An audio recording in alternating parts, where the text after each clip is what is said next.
Good morning and welcome to music class for January the 11th, grade 3-4 class. Hopefully you've got with you the musical instrument worksheet paper that we talked about with all the instruments. So first of all, let's go ahead and take this up. I'll help you as we go through this and you can correct it.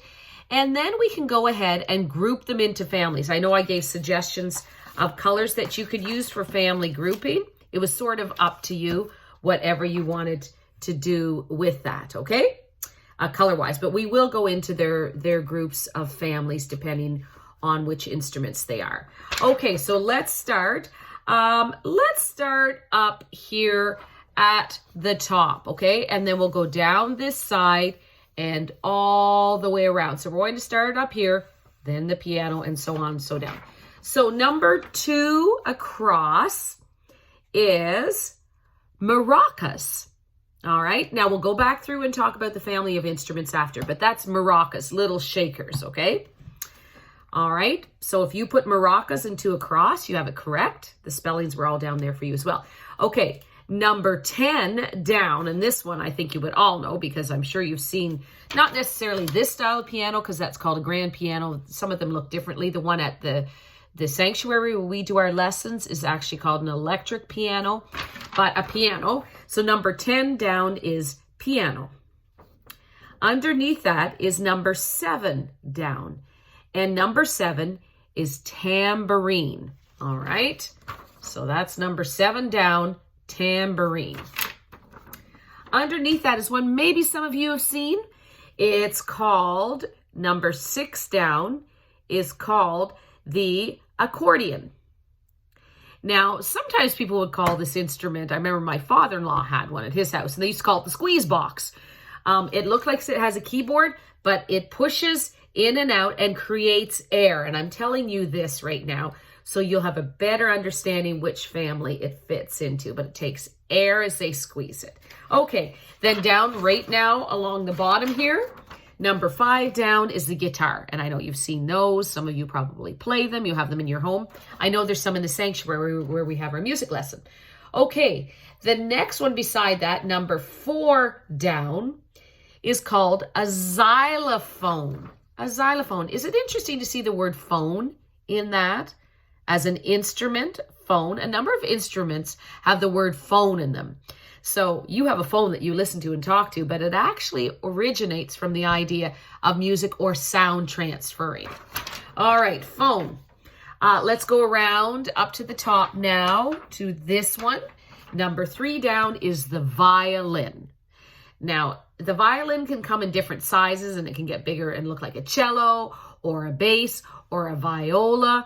But the one they're looking at there, we can't really tell its size compared to other, but they wanted violin. Above that, number 1 down was the trumpet. All right, that's the trumpet, number 1 down. Right above that, at number 12 across, is a harmonica.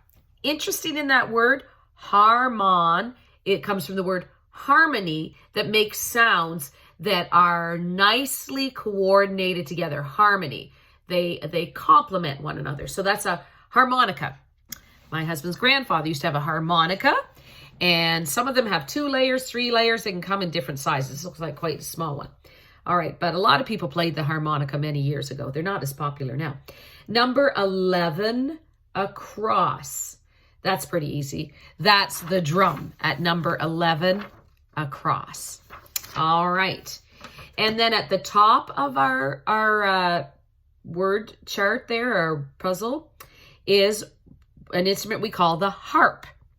The harp is a lovely instrument, and I know you will have heard of it often in the Bible, as many instruments are referenced in the Bible, but the harp, King David played the harp beautifully, and he used it to help soothe people, to bring joy, to bring pleasure.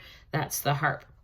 All right, and then if we go to the very top, number 8 across, looks like a trumpet, but it's actually played differently. That's a trombone. All right, and what happens is that bar underneath is extended longer and short, and it creates the length of the wind, hint which family it belongs to, that goes through, okay?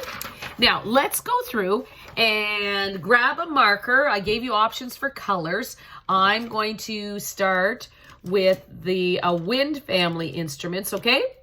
I'm going to use orange for wind family instruments. So if you think it's a wind family instrument then, or whichever colors you used, which ones as you went around the circle. So let's start again at the maracas. Are maracas wind? No. Is a piano a wind instrument? No. Is a tambourine? No. Is an accordion? There you go. That was the one I gave you a hint to, because what actually happens is it's the air pushing through it. Now, they can be electric, and then that would be different, okay? So accordion kind of can fit in a few different spots because it also has a keyboard on it that creates a sound like a string instrument, but it's the air pushing through it in the original one. So that's why we would put it in the family of wind instruments. All right, then we have guitar. Nope. This one here, the xylophone. Nope. The violin. Nope. What about the trumpet? Yes, the trumpet is a wind instrument. It's part of the wind family. Okay, so we're going to circle the accordion, the trumpet, the harmonica across the top. Actually, you blow through it as well to create sound. So it is also a wind instrument. The drum is not a wind instrument. The harp is not, but the trombone is. So those are our wind instruments. Remember, wind instruments are instruments that create a sound as air, wind blows through them. Okay, let's choose another color. And I'm going to choose blue for the instruments that are string. So let's go. Remember, string is when you pull a string and it vibrates and the sound is created, and that's how we get a string instrument. Is a maraca string? No. A piano is in fact part of the string family because there are all strings inside here, or they go up and down in an upright piano. As the strings are hit with a hammer, the strings vibrate and create sound. Tambourine? No. Guitar. And you can see the lines going, or the strings in front of the note hole, and as they vibrate, they create sound. This does not use strings. The violin indeed is a string instrument. Same sort of idea. As the strings as you go across them with what's called a bow, it creates sound. And that, I think, is the bow right there. All right. That we already know is a wind. This is not. This has strings in it, the harp. So it is part of the string family. So the string family is the harp circled in blue, that's the color I choose, the violin, the guitar, and the piano. So it's obvious to us that the remainder of the instruments, pick your color. I'm going to use pink.